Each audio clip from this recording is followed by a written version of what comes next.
पतों की कचहरी में पेशी पर आए मां और बेटा मुखालफिन की फायरिंग से जाँ बाग, जबकि 2 अफराद शदीद मजरूब हो गए। मुल्जमान बड़ी आसानी के साथ मौका वारदात से फरार होने में कामयाब हो गए। मुकम्मल हकायक जानिए इस वीडियो में कि आखिर इनको कत्ल किया क्यों गया है। बिस्मिल्लाहिर्रहमानिर्रहीम जी, मेरा नाम है मकसूद कैफी और आप देख रहे हैं मकसूद कैफी डिजिटल। पत्तों की कचहरी के बाहर मुखालफिन की फायरिंग से मां और बेटा जान बाग हुए हैं। इनकी पुरानी दुश्मनी थी, आपस में ये रिश्तेदार है। ये सारा मामला क्या है, उमर फरूक बताएं। ये पत्तों की कचहरियों में एक इलाका सराय मुगल के साथ ठट्ठा कमियाना, उधर के ये रहायशी थे। इनकी पुरानी दुश्मनी थी सईद और कुर्बान नामी शख्स के साथ, और ये आपस में बड़े क्लोज अजीजदारी भी है इनकी। और ज़मीन और कुछ छोटी मोटी जो अजीजदारियों में आजकल ये माहौल बना हुआ है, झगड़े चल रहे हैं। ये पहले कत्ल नहीं हुए, इससे पहले 3 लोग पहले भी मारे जा चुके हैं। इसी खानदान के 3 लोग पहले भी कत्ल हो चुके हैं। जी बिल्कुल, इसी खानदान से पहले कत्ल हो चुके हैं और उन्हीं की तारीखों पे आ रहे थे। अच्छा। ये माँ हसीना बीबी और जो सरफराज बेटा है, ये दोनों माँ और बेटा जो है वो कचहरियों में उन्हीं 3 बंदों का मर्डर जो हुआ था उनकी पेशी पे आते थे।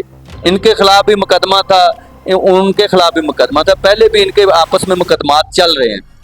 आज जब तकरीबन सुबह 10 बजे के करीब ये लोग अदालत में आए हैं और अदालत में पेश होने के बाद ये तकरीबन 1 या 1:30 बजे के करीब अदालत से निकलकर हाजिरी लगवाने के बाद वापस आ रहे थे कि उधर ही गात लगा के मुल्जमान जो जिनका वो नाम ले रहे हैं, सईद नाम और कुर्बान नाम के लोग जो हैं, वो उधर घात लगा के बैठे हुए थे और उन्होंने फायरिंग खोल दी, जिसके नतीजे में 2 लोग जो हैं वो शदीद जख्मी हो गए हैं। ये माँ और बेटा तो मौके पर ही डेथ हो गई है ना इनकी, और फौरी तौर पर जो इलाके में खौफो हरास फैल गया और उधर मौजूद जो लोग थे, जब फायरिंग हुई है भगदड़ मच गई और लोगों ने अपनी जानें जो हैं 7 दुकानों और दरख्तों के साइड पे खड़े होकर बचाई हैं। काफ़ी ज़्यादा फायरिंग की है उन्होंने, खौफो हरास फैलाया है, फिर वो भाग गए हैं। DSP पत्तों की मौके पर पहुंच गए और रेस्क्यू की टीम भी मौके पर पहुंच गई और उन्होंने 2 लोगों को फौरी तौर पर उठा के वो सरकारी अस्पताल लेके आए और 2 डेड बॉडी को भी सरकारी अस्पताल पत्तों की लेके आए हैं। उधर से सरकारी अस्पताल पत्तों की से डॉक्टरों ने 2 जो शदीद जख्मी थे लोग उनको लाहौर रेफर कर दिया है और 2 डेड बॉडी जो हैं वो उन्होंने पोस्टमार्टम के लिए वो आगे भेज दी हैं। अब उनका पोस्टमार्टम के लिए तैयारी की जा रही है और DSP जो है उसने टीमें भी तश्कील दी हैं मुल्जमान को पकड़ने के लिए। अभी तक मुकदमा दर्ज नहीं हुआ, अभी वो चल रहा है उनका अपने में इस्लाम। सी बात है, वो प्रोसेस के बाद ही कंप्लीट होगा, फिर मुकदमा दर्ज होगा। अच्छा, इनकी कोई सुलह की भी बात चल रही थी, कोई इस तरह का मामला? जी बिल्कुल, इनकी पहले सुलह के दबाव चल रहा था। ये जिन लोगों ने उनको फायरिंग करके मारा है, सरफराज और हसीना बीबी को, ये दबाव डाल रहे थे कि आम सुलह कर लें, वरना आपका भी वो अंजाम होगा जो पहले आपके आबाओ-अजदाद का हो चुका है, जो 3 लोग पहले आपके मारे जा चुके हैं, उसी तरह ही आपको मारा जाएगा। इन्होंने सीरियस नहीं ली बात, जैसे मुखालफिन बातें करते हैं वही होगा। सीरियस वाली बात भी आपकी ठीक है, मगर सीरियस ले रहे दबाव, मगर उन्होंने जिनका मरा होता है पता उनको होता है। ये इतनी आसान बात नहीं है। ये हम बैठे हैं, आप कैफी भाई बैठे हैं, ये बात करनी आसान है। एक घर के 5 लोग गोलियों की नजर हो जाए, ये बात इतनी आसान नहीं है। ये बात जिनके पे गुजरती है, जो दुश्मनी वाले लोग हैं, उनसे पता चलता है कि उन पे क्या गुजर रही है। उनको घर की नींदें उजड़ी हुई हैं। ये बहुत देखो आप, क्लोज अजीजदारी है। ये ज्यादा कत्ल होने की वजह भी यही बनी पड़ी है 5 लोगों की, कि बातें जो हैं उधर से बातें हो रही हैं अजीजदारी की वजह से। और इनके बड़े जो हैं अभी तक सुलह में हो रहे थे, मगर ये रंजिश इतनी ज्यादा बढ़ चुकी है कि सुलह का इसमें चांस ही नहीं था। बरादरी को सामने आना चाहिए ना, जब इस तरह के मामला होते हैं तो बरादरी को किरदार अदा करना चाहिए। बरादरी इसमें किरदार अदा कर रही थी। लोग उनके बड़े जो हैं नंबरदार जो गांव के थे ठठे के, वो भी लगे हुए थे, सराय मुगल से लोग थे, मगर वो ये है कि इनकी रंजिश बहुत ज्यादा थी।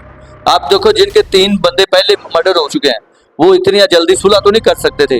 आप इन्होंने उन 3 से बचने के लिए ये काम किया कि ये तो जो 2 माँ और बेटा पैरवी कर रहे हैं, इनको भी पार कर दो, और भरे बाजार में किया। आपको पता मेन GT रोड है, वो मेन रोड पे कचहरियाँ हैं और उधर का अच्छा खासा राज होता है। तहसील पत्तों की कचहरियाँ में, तहसील पत्तों की एक बड़ी तहसीलों में आती है पंजाब की में, जिसकी वजह से ये मामला जो है ज़्यादा हाईलाइट हुआ है और ये ज़्यादा खौफो और रास फैला है। मैं DPO कसूर से भी दरखास्त करूँगा कि खुदा के लिए ये कचहरियों का तो कंट्रोल करें। कभी चूनिया कचहरी में बंदा कत्ल हो जाता है, कभी पतोगरे में हो रहा है, हो क्या रहा है? नाकस सिक्योरिटी का इसमें भी अमल आता है।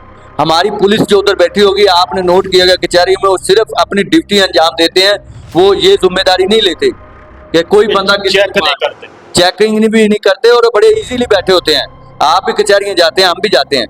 डीपीओ साहब भी आप बेस बदल के कभी जाके कचहरियों में मंजर देख सकते हैं कि ये होता क्या है। जो मर्जी चीज ले जाए, असला ले जाए, बारूद ले जाए, जो मर्जी ले जाए। इतना आसान हुआ पड़ा है कचहरियों में बंदा मारना कि किसी की सोच भी नहीं है।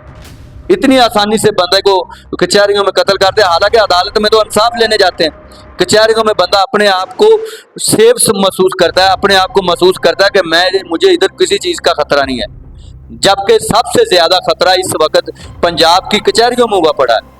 बहुत शुक्रिया जी उमर फारूक साहब। यहाँ पर मैं ये भी वाज़ा करता चलूँ कि लोग कचहरी के अंदर जाते तो इंसाफ लेने हैं, लेकिन वहाँ पर उनको तरीक पर तरीक ही मिलती है, जिसके बाद वो दिल बर्दाश्त होकर जो अपना फैसला वो खुद करने लगते हैं। तो दूसरी जो बड़ी वजह है वो सिक्योरिटी की है। ना तो सिक्योरिटी के इंतजाम होते हैं, पुलिस मुलाजमीन है जो वो मोबाइलों पर लगे होते हैं, किसी की चेकिंग नहीं की जाती, और ये अगर चेकिंग कर भी ले तो जो मुगल हजरात है वो पिस्टल और असला जो है वो आसानी के साथ अंदर फराम कर देते हैं, जिसकी बड़ी वजह ये है कि कचहरी के अंदर भी मर्डर हो जाते हैं और बाहर तो बिल्कुल भी आप किसी को रोक ही नहीं सकते, ना किसी को चेक कर सकते हैं। इस वजह से ये मामला पेश आया है। इनकी खानदानी दुश्मनी है, और दुश्मनी भी कोई छोटी नहीं है, बहुत बड़ी दुश्मनी है। 3 अफराद पहले मर्डर हो चुके हैं, 2 अफराद अब मर्डर हो चुके हैं। अब जाहिर सी बात है ये भी बदला लेंगे, और ये मेरा नहीं ख्याल कि ये कंट्रोल हो पाएगा। तो अगली स्टोरी के साथ हमें दीजिए इजाजत। अल्लाह ने